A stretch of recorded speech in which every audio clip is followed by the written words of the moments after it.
नन्ही परी अनाथ आश्रम जाके भी नहीं याद आई राही को उसकी अपनी औकात। नहीं झुका इस बेशर्म राही का शर्म से सर। नमस्कार दोस्तों, स्वागत है आपका आपके अपने चैनल हंग्री स्पिरिट्स में। हंग्री स्पिरिट्स देख रहे सारे दर्शकों का मैं अंजू शर्मा दिल से स्वागत करती हूं। आज राही कोठारी नन्ही परी आश्रम में एंटर करती है अपनी बहन परी के साथ, और एंटर करते मेरी यादें, मेरा ये मेरा वो, ऐसे ऐसे बातें करती हुई अंदर जाती है। अगर जिन लोगों ने वो टाइम देखा हो जब राही को यानी कि छोटी अनु को अडॉप्ट करने अनुज और अनुपमा गए थे, तो यही वो दरवाजा था जिससे उसको वो लेके बाहर आए थे। आज उसी दरवाजे से बड़ा महंगा पर्स लेके, बड़ी महंगी ड्रेस पहन के, हीरे की ज्वेलरी पहन के ये राही एंटर करती है, बड़े नाम के साथ, कोठारीज के नाम के साथ, अनुज कपाड़िया के नाम के साथ। और जब गई थी तो कोई नाम नहीं था सिवाय छोटी अनु के, और आइडेंटिटी क्या थी? अनाथ आश्रम। मैं तो बड़ी हैरान होती हूं कि ऐसे मौके पे भी जिस इंसान को अपनी ग्राउंड याद नहीं आती है, अपनी जमीन याद नहीं आती, तो उस इंसान को इंसान कहलाने का भी हक नहीं है। बात करते हैं आज राही के इस अनग्रेटफुल एटीट्यूड के बारे में। पहले वही निवेदन, जिन्होंने अभी तक चैनल को सब्सक्राइब नहीं किया है कर लीजिए, साथ में दोस्तों बेल आइकन दबाइएगा ताकि आपको हमारे वीडियोस के नोटिफिकेशन मिलते रहे। जितना मर्जी आगे पैचअप हो जाए, अनुपमा को मम्मी मान ले, सब कर ले, मगर ये जो इवेंट्स जा रहे हैं ना राही के साथ साथ, ये राही के किरदार को दिन ब दिन नीचे ही गिराते जा रहे हैं। जिस इंसान में दूसरे के लिए ग्रेटिट्यूड नहीं है, वो इंसान तो इंसान होता ही नहीं है। राही को क्या वो पल याद नहीं आए जब अनुपमा के पहली बार वो गले मिली थी? वो नहीं याद आया जब अनुज ने कहा था कि ये छोटी अनु, अनु नाम है इसका, ये छोटी अनु है, ये बिल्कुल तेरी परछाई है अनुपमा।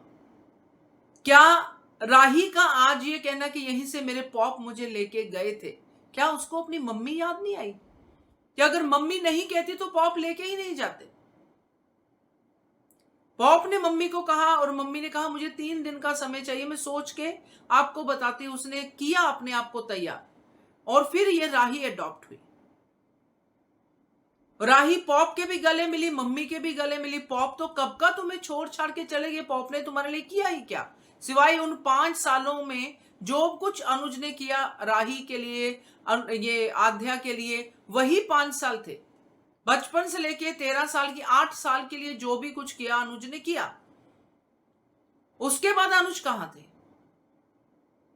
उसके बाद जहां भी जिस भी मुसीबत में पड़ी, उस 5 साल में भी जब वो अमेरिका में थे, जिस भी मुसीबत में पड़ी, ये आध्या अनुपमा ही थी वहां पे इसको बचाने के लिए। चाहे वो गली का गुंडा हो, चाहे अमेरिका में वो भयानक आदमी हो, चाहे ये कहीं और फंसी हो, कुछ भी हो, अनुपमा हमेशा इसके बचाव के लिए गई। तो ये बेशर्म ही कहूंगी इसको, क्योंकि आज तो कम से कम उसको एक ग्रेटिट्यूड होता ही है कि चाहे जो भी कुछ किया मेरी मम्मी ने मेरे साथ, मगर यहां से मुझे मेरे प्रेम से मिलाने वाली मेरी मम्मी और मेरे पॉप ही थे।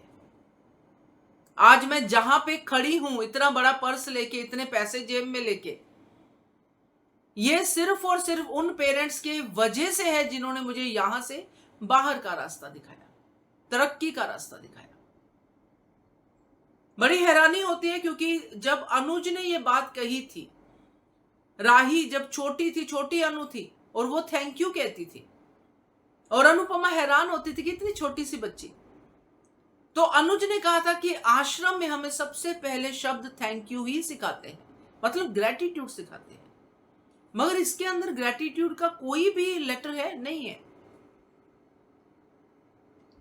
आज जिस मुकाम पे खड़ी है और जैसे वो एंटर करती है, उसकी ना तो बॉडी लैंग्वेज में ग्रेटिट्यूड था, ना शब्दों में। उसको अपना वो नाम भी पसंद नहीं जो इस आश्रम ने उसको दिया। अब इसमें क्या आप कहोगे, ये नाम आश्रम वालों ने दिया था ना, अनु, जहां पे आके बड़े गर्व से कह रही कि ये मेरी मातृभूमि है, यहां पे मैं पली बड़ी, अपने साल यहां पे बिताए। उस आश्रम का नाम ही था अनु। वो नाम नहीं चाहिए। और किस बात की नफरत है अनुपमा से? कोई लॉजिक ही नहीं है इसमें। मतलब ये सोच के सच में हैरानी होती है कि कोई किसी के लिए इतना अनग्रेटफुल कैसे हो सकता है।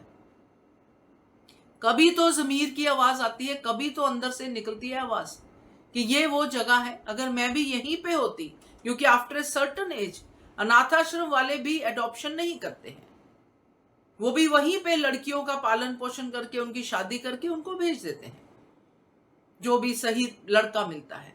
ये जीवन होता है अनाथ आश्रम में बच्चों का, क्योंकि जब छोटे होते हैं तब लोग अडॉप्ट कर लेते हैं, जब थोड़े बड़े हो जाते हैं तो अडॉप्शन के चांसेस कम हो जाते हैं।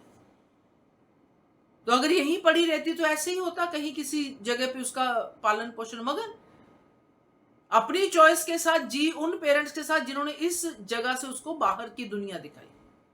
मगर आज राही को इस रूप में देख के, ऐसे बातें करते देख के सच में सबसे ज्यादा दुख हुआ।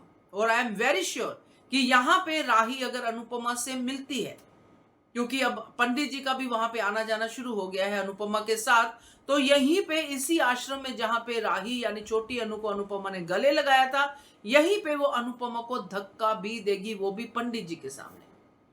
तो देखने को मिलेगा। तो देखते हैं आगे स्टोरी कहां जाती है। मगर आज सच में डिसअपॉइंटमेंट हुई। क्या कहते हो आप? कमेंट कीजिएगा। देखते रहिए channel hungry spirits. Thank you so much.